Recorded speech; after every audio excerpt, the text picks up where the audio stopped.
Uma ponte gigante parece uma coisa simples quando você passa por cima dela. Carros atravessando, cabos enormes, pistas suspensas, pilares subindo da água como se tivessem nascido ali. Mas existe uma pergunta que quase ninguém faz. Como alguém consegue prender uma estrutura de milhares de toneladas no fundo do mar, no meio de correnteza, lama, pressão, ondas e água por todos os lados, sem que tudo afunde, tombe ou desabe? A resposta é uma das partes mais impressionantes da engenharia civil. Construir debaixo d'água é quase como tentar fazer uma obra dentro de um inimigo líquido. O mar não para. A corrente empurra. O solo pode ser mole. A visibilidade é ruim. Equipamentos enferrujam. Ondas batem. Navios passam. E mesmo assim, engenheiros conseguem colocar pilares gigantescos no fundo do oceano e fazer uma ponte inteira se apoiar neles por décadas. O primeiro segredo é que o pilar da ponte não fica simplesmente apoiado no fundo do mar, como uma cadeira no chão. Isso seria impossível em muitos lugares.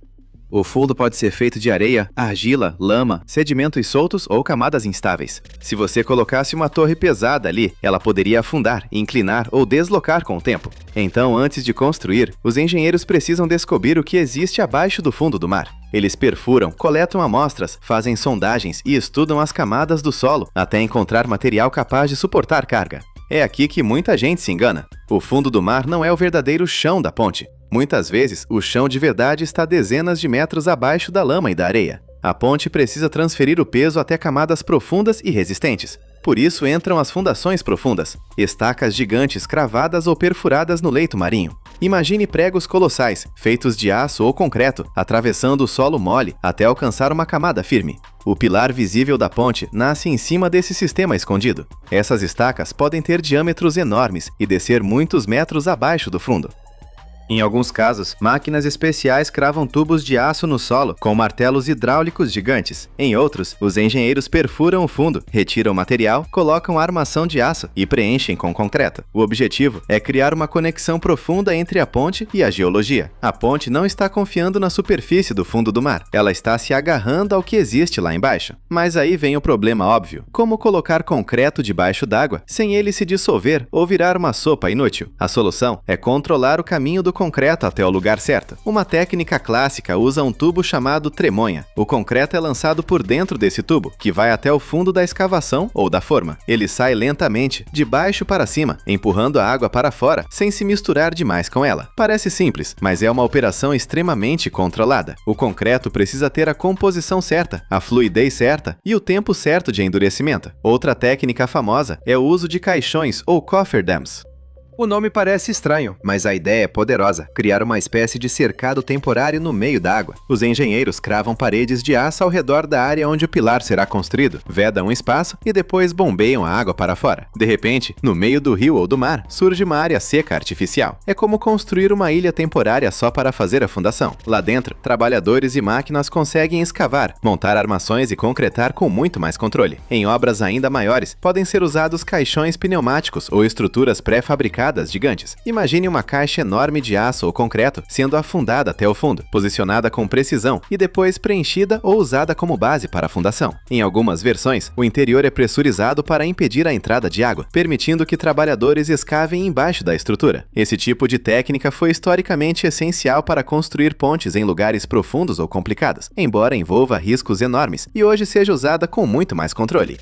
Agora pense no desafio da precisão. Você não está colocando uma peça pequena em uma mesa. Você está posicionando estruturas gigantescas em água profunda, com corrente, vento e ondas tentando mover tudo. Barcos guindaste, plataformas flutuantes, GPS de alta precisão, sensores, mergulhadores, robôs subaquáticos e equipamentos de monitoramento entram na operação. A fundação precisa ficar no ponto exato, no ângulo exato e na profundidade exata. Um pequeno erro lá embaixo pode virar um problema gigantesco lá em cima. E a ponte não precisa apenas aguentar o próprio peso. Ela precisa aguentar carros, caminhões, trens, vento, ondas, correnteza, terremotos em algumas regiões, impactos de navios e ciclos constantes de carga. Cada pilar recebe forças verticais e horizontais. A água empurra, o vento empurra, o tráfego vibra, o solo reage. A estrutura inteira trabalha como um corpo vivo. Por isso, os pilares são projetados para transferir essas forças para as fundações, sem concentrar tensão demais em um único ponto. Existe também o problema da erosão ao redor dos pilares, chamada de scour. Quando a água passa ao redor de uma fundação, ela pode acelerar e arrancar sedimentos do fundo. Aos poucos, isso cria buracos ao redor da base. Se não for controlado, o pilar pode perder apoio. Então, os engenheiros protegem a região com pedras grandes, mantas, blocos, estruturas de contenção e monitoramento constante. A ponte não é apenas construída e esquecida. Ela precisa ser vigiada, porque o fundo do mar também se move. Outro inimigo é a corrosão. A água salgada é brutal com aço e concreto armado. O sal entra em fissuras, ataca armaduras metálicas e pode enfraquecer estruturas com o tempo. Por isso, obras marítimas usam concretos especiais, cobrimentos maiores sobre o aço, revestimentos protetores, sistemas de proteção catódica e manutenção planejada. A engenharia não vence o mar de uma vez, ela negocia com ele durante décadas. E isso revela uma coisa interessante: uma ponte sobre o mar não é só uma ponte.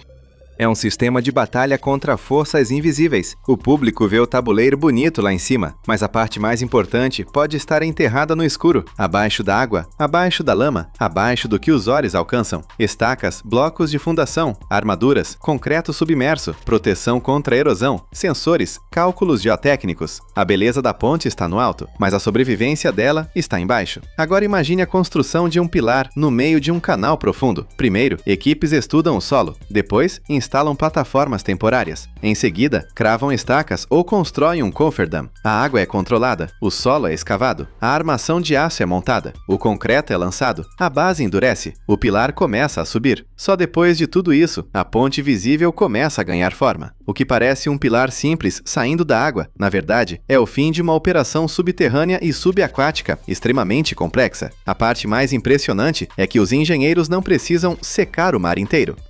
Eles criam pequenas zonas de controle dentro do caos. Um tubo que leva concreto ao ponto certo, uma parede temporária que isola uma área, uma estaca que atravessa camadas ruins, uma proteção que impede a água de roubar o solo ao redor. Eles não derrotam a água, eles criam regras locais onde a construção pode acontecer. E talvez essa seja a grande lição da engenharia subaquática. Construir não é apenas colocar material em cima de material, é entender o ambiente. Se o solo é fraco, você vai mais fundo. Se a água empurra, você calcula a força. Se o sal corrói, você protege. Se a corrente escava, você reforça. Se a estrutura vibra, você distribui carga. Uma ponte gigante só parece tranquila porque milhares de problemas foram resolvidos antes que alguém passasse por cima dela. Então, da próxima vez que você atravessar uma ponte sobre o mar, olhe para os pilares. Eles não estão apenas parados na água. Eles estão presos a uma engenharia escondida, enterrada, calculada para lutar contra peso, correnteza, corrosão, vento, impacto e tempo.